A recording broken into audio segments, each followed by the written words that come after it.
पंचायत बरसालू कलापति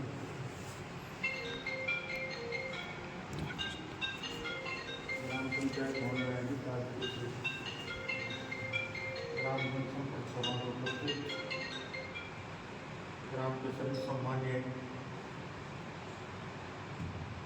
वरिष्ठ नागरिक बंधु, आपके यहाँ के प्रतिनिधि और सामान्य, सबसे पहले तो मैं आप सभी का हार्दिक धन्यवाद ज्ञापित करता हूँ कि आप सबने ग्राम पंचायत भवन में उपस्थित होकर को स्वागत सत्कार किया। सबसे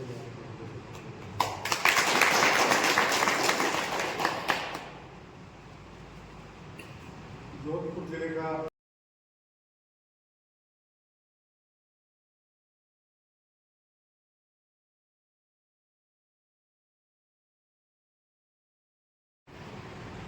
उसने पहली बार गांव ढाणी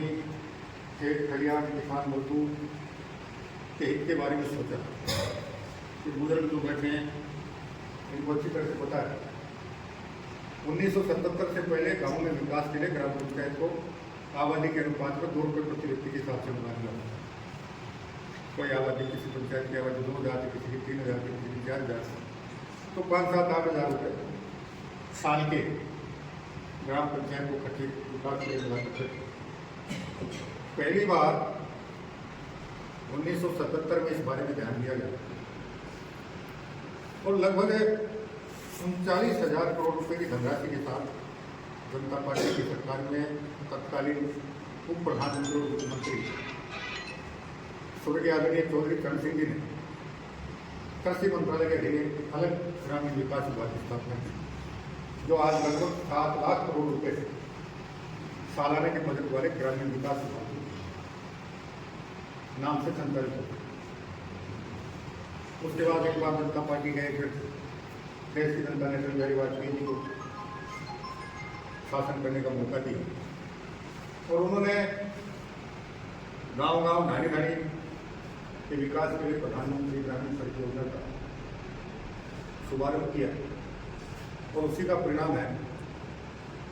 कि अटल बिहारी वाजपेयी जी के कार्यकाल के बाद गांव-गांव ढाणी-ढाणी के मध्य पक्की डामर की सड़कों का निर्माण होना। उनकी एक दूसरी महत्वाकांक्षी योजना थी देश की नदियों को आपस में जोड़ने की, क्योंकि देश का कुछ हिस्सा ऐसा जहाँ हर 2-4 साल में बाढ़ आती है और अधिकांश हिस्से ऐसे हैं जहाँ हर 2-5 साल में अकाल होता है। दुर्भाग्य हमारा ये रहा कि पाकिस्तान ने कारगिल युद्ध शुरू कर दिया और देश को सामरिक रूप से सक्षम बनाने के लिए अटल बिहारी वाजपेयी जी ने परमाणु विस्फोट करने का निर्णय किया। पोखरण में परमाणु विस्फोट हुआ। परमाणु विस्फोट का विकिरण रोकने के लिए लाखों टन प्याज परमाणु विस्फोट की जगह डाला जाता है, जिससे विकिरण मिली के रोकने सरकारी एजेंसियों के माध्यम से खरीदी और प्याज की कीमत होगी 50-40। और उसके बाद आगे 2004 के चुनाव, किसान से बात की कि भाई अब आप जो अटल जी की सरकार बनाए 2 नदी आपस में जुड़ जाए,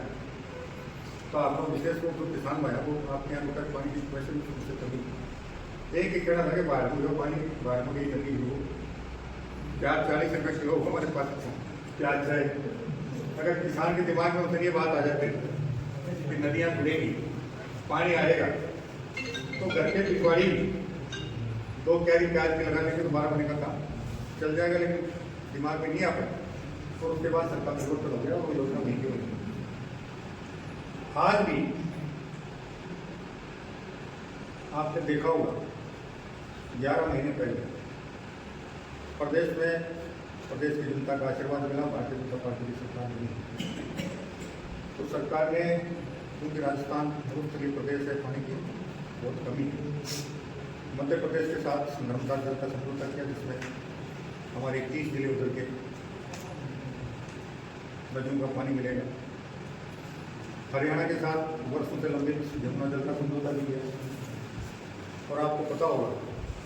कि जैसे ही हरियाणा सरकार के साथ राजस्थान का यमुना जल का समझौता हरियाणा की भारतीय जनता पार्टी के विरोधी जितने भी राजनीतिक दल थे, उन्होंने विधानसभा में सार्वजनिक रूप से घोषणा की कि हम किसी भी कीमत पर यमुना का जल राजस्थान की धरती में। अभी हरियाणा के चुनाव हुए, उसमें भी सारे राजनीतिक दलों के एजेंडा यही था, उनके घोषणा पत्र की मुख्य मांग यही थी कि अगर उनकी सरकार मिली तो राजस्थान के साथ किए गए यमुना जल के समझौते को रखें। ये तो हरियाणा के आम मतदाता और वहाँ के उन किसानों का हमको धन्यवाद करना चाहिए, जिन्होंने इस बात को ध्यान में रखकर कि राजस्थान में भी हमारे किसान भाई रहते हैं और हमारे यहाँ का पानी अगर अतिरिक्त फालतू में बहकर बाढ़ बनता है या समुद्र में चला जाता है, उससे अच्छा है अगर वो राजस्थान के किसान को मिल जाए, इसकी बुराई करते हैं। और उन्होंने जल समझौते पर वोट लगाते हुए वहाँ से थे भारतीय जनता पार्टी की सरकार को। लेकिन राजस्थान के जो सबसे महत्वपूर्ण विषय था वो अभी बहुत लंबे समय तक होगी। पंजाब में भाखड़ा नांगल बांध जो बना हुआ, वहाँ 5 नदियों का पानी है। 1960 में विश्व बैंक की मध्यस्थता से भारत और पाकिस्तान के बीच पानी का बंटवारा हुआ और जितना पानी भारत के हिस्से में आया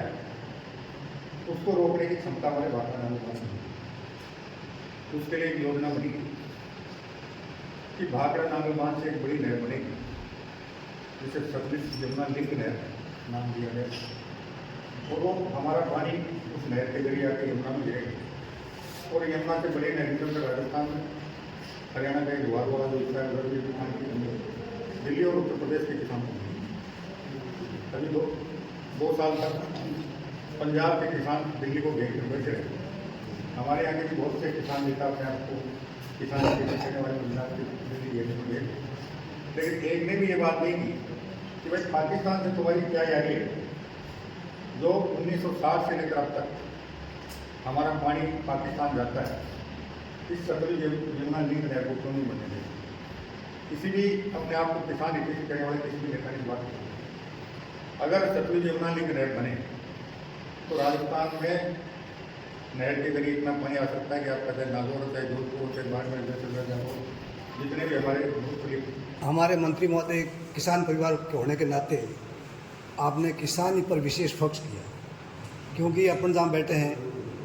ये कृषि बेल्ट है और कहाँ क्या समस्या आ रही है, किस प्रकार से हम सरकारी योजना का लाभ ले सकते हैं, तो इसके लिए अपने को जागरूक रहना पड़ेगा। जो भी गवर्नमेंट की प्लानिंग है, गवर्नमेंट की योजना है, उसमें अपने को गांव के लोग जब कंधे से कंधा मिला के चलेंगे तब गांव का विकास होगा, क्योंकि पार्टी अपनी जगह है, विकास अपनी जगह है। तो आपने कहा कि जो पुराने बुजुर्ग लोग हैं कि जहाँ नहीं पहुँचे कवि वहाँ पहुँचे रवि, जहाँ नहीं पहुँचे रवि वहाँ पहुँचे अनुभवी, तो अनुभव का लाभ लेना बहुत जरूरी है। जैसे जोगाराम जी हमारे सबसे सीनियर व्यक्ति है, इन लोगों ने बहुत सारे यानी 89% देखे हैं, इनकी ज़िंदगी में बहुत उतार चढ़ाव है। तो अपने को आजकल के टाइम में अपन देखते हैं कि मात्र अपने एलो सेलो कर लेते हैं, अपने मोबाइल में मस्त हो जाते हैं, कौन पास में क्या हो रहा है क्या नहीं हो रहा है, अपने बिल्कुल कौन आया और कौन गया। ये जो अपनी जो वेस्टर्न कल्चर है इनको भूलना पड़ेगा साहब। बिल्कुल राजस्थान में मारवाड़ के आसपास इर्द गिर्द घूमें, विशेष तौर से किसान परिवार के इर्द गिर्द घूमें कि अपने के किसान परिवार को किस प्रकार से, क्योंकि हिंदुस्तान में जहाँ 86% खेती होती थी वहाँ 54% पे आ गई। तो ये पॉपुलेशन बढ़ रही है और कृषि क्षेत्र घट रहा है, ये हमारे लिए बहुत ही चिंता का विषय है, क्योंकि जब तक किसान सक्षम नहीं होगा तब तक हिंदुस्तान सक्षम नहीं होगा। हमारा किसान जागरूक नहीं होगा तब हिंदुस्तान कभी कुछ भी कर ले, क्योंकि चाहे कितना ही बड़ा अधिकारी है, कितना ही बड़ा बिजनेसमैन है, आखिर में किसानी पर निर्भर है। इसलिए किसान संगठित रहेंगे, किसान एक रहेंगे, किसान जागरूक होंगे तो निश्चित रूप से हमारा जो हिंदुस्तान ही नहीं आज दुनिया में जो डंका बज रहा है अपना, बिल्कुल इस वजह से है कि वास्तव में विशेष तौर पर भारत का जो कृषि प्रधान देश है, इस कृषि प्रधान देश के अंदर में ये अर्थशास्त्री लोग और सोचते हैं कि ये क्यों घट रहा मामला, क्योंकि लोग और धंधा कर लेंगे, खाने के लिए तो आने चाहिए ना। तो अन्नदाता सबसे सर्वोपरि है, महत्वपूर्ण सबसे पहले हिंदुस्तान का पीएम भी सलाम किसान को करता है। तो किसानी बहुत बड़ी चीज़ है और अपन किसानी से हट रहे हैं। तो अपने को साहब का मंत्री महोदय का विशेष तौर से खन्ना साहब का ये निवेदन है कि आप किसान लोग जो है कि कौन कौन सी आपके क्षेत्र की समस्या है उससे आप बिल्कुल अपने नेता से, अपने विधायक से, मंत्री महोदय से संवाद करते रहें, संपर्क रहे और गांव के सरपंच अपने माध्यम में पंचायत सदस्य है, जिला परिषद सदस्य, प्रधान, प्रमुख जो भी है उनसे कड़ी से कड़ी मिला करके अपने गांव में किस प्रकार से किसी सरकारी योजना का कितना ज़्यादा लाभ ले सकते हैं वो आप देने को तैयार, लेकिन हमें यहाँ तक बढ़ना पड़ेगा, उन तक पहुँचना पड़ेगा, क्योंकि कोई भी काम उसके लिए अपने को उनके बीच में जाकर के संपर्क करना पड़ेगा। तो मैं धन्यवाद ज्ञापित करूँगा मंत्री महोदय का, आप हमारे बीच में पधारे और आपने अपनी अनुभव हमारे साथ साझा किए और हमें पूर्ण विश्वास है कि बरसाड़ू पंचायत की कोई किसी प्रकार की डिमांड होगी तो आप हमेशा उस पर आपके ध्यान रहेगा, आपकी मेहरबानी रहेगी, ऐसी हम आशा उम्मीद करते हैं। धन्यवाद।